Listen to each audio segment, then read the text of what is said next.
গভীরভাবে মর্মাহত। আমরা একটা গুরুত্বপূর্ণ মিটিংয়ে ছিলাম, কেন্দ্রীয় অফিসে মিটিংয়ে থাকা অবস্থায় খবরটা আমরা পেয়েছি। পাওয়ার পরে আমরা আমাদের মিটিং তৎক্ষণাৎ শেষ করে এখানে চলে এসেছি। এখানে এসে যেটা বুঝতে পারলাম যে এ পর্যন্ত এই আধুনিক মেডিকেল কলেজে কম বেশি 100-র মতো ছাত্রছাত্রী এবং শিক্ষক কর্মচারী আনা হয়েছে। এর মধ্যে অল্প কয়েকজন এখানে আছেন, বাকি সবাইকে বার্ন ইউনিটে পাঠিয়ে দেওয়া হয়েছে। উপস্থিত ডাক্তার যারা, তারা আমাদেরকে অবহিত করেছেন যে এর মধ্যে 30 জনের অধিক তাদের শরীরে 80 থেকে 100% বার্ন হয়ে গেছে। 80 থেকে 100% যারা বার্ন হয়ে যায়, আমাদের ক্ষুদ্র অ্যাসেসমেন্টে মেডিকেল সায়েন্সের তাদের সারভাইভ করার আশঙ্কা একেবারেই থাকে না। কিন্তু আল্লাহ চাইলে মৃতকেও জীবন দিতে পারেন, আবার সুস্থকে ধরে নিয়ে যেতে পারেন।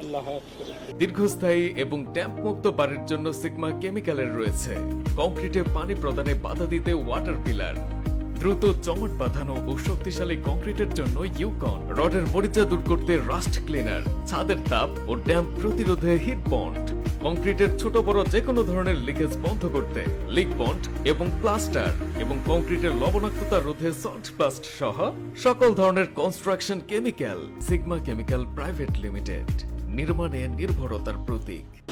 বাকি যারা আছে তারা বলছেন যে হয়তো উপযুক্ত চিকিৎসা পেলে তারা সারভাইভ করবে। আমরা প্রথমত আল্লাহর দরবারে দোয়া করছি যে আমাদের একটা ছেলে মেয়েও যেন এই অবস্থায় দুনিয়া থেকে বিদায় না নেয়। আল্লাহ যেন সবাইকে হায়াত ফিরিয়ে দেন। আর পরিবারগুলো এখনো জানে না তাদের কলিজার টুকরা কে কোথায় কিভাবে আছে। তাদের এই উদ্বেগটা যেন আল্লাহ দূর করে দেন। চিকিৎসা সেবায় যারা নিয়োজিত আছেন, আমরা বলে এসেছি বার্নিটিতে ইনশাল্লাহ আমরা যাব, তারা যেন তাদের সর্বোচ্চটা দিয়ে তারা চেষ্টা করেন।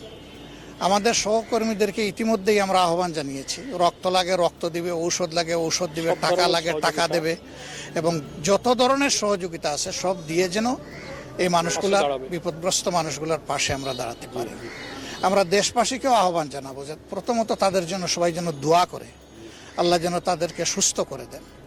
দ্বিতীয়ত যার যেখানে যেটুকু করার আছে, সরকার এবং দেশবাসী সবাই যেন আমরা সর্বোচ্চটা করতে পারি। তৃতীয় আমাদের অনুরোধ থাকবে যে এই ধরনের সেন্সিটিভ জোনে যেন ভবিষ্যতে আর এই ধরনের ট্রেনিং দেওয়া না হয়।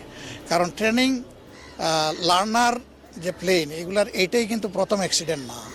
এর আগেও অনেকগুলা বিপজ্জনক অ্যাক্সিডেন্ট হয়েছে এবং জানমালের ক্ষয়ক্ষতি হয়েছে। আমরা যতটুকু জানতে পেরেছি, পাইলট যিনি, তিনিও নিহত হয়েছেন। তিনিও আমাদের সন্তান। তার জন্য আমরা দোয়া করি আল্লাহ যেন তাকে ক্ষমা করেন এবং জান্নাত দান করেন। এইখানে এই প্লেন ক্র্যাশে ইতিমধ্যে যদি আর কেউ এরকম নিহত হয়ে থাকেন, তাদের জন্য আমাদের একই দোয়া থাকলো, এবং আমরা সবাই মিলে ইনশাল্লাহ এই বিপদ যাতে কাটিয়ে উঠতে পারি, আল্লাহ যেন আমাদেরকে এই তৌফিক দান করেন। আমরা বিভিন্ন সময় দেখে থাকি যে আপনারা সাংগঠনিকভাবে অনেক উদ্যোগ নেন এই ধরনের, যখন জরুরি পরিস্থিতির মধ্যে তৈরি হয়, এই ধরনের কোনো উদ্যোগ নেবেন কিনা? আমরা অলরেডি সিদ্ধান্ত দিয়েছি এবং আমাদের লোকরা পাশে আছেন, এখানেও আছেন। আমি এসে এখানেও পেলাম লোকদেরকে। সব জায়গায় চলে গেছে, সব জায়গায় আছেন, সব জায়গায় থাকবেন ইনশাল্লাহ।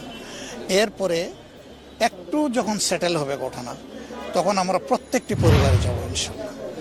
যেখানে যাকে যেটুকু করার দরকার, আল্লাহ যেন আমাদেরকে সেটা করার তৌফিক দেন। আপনারা দোয়া করেন।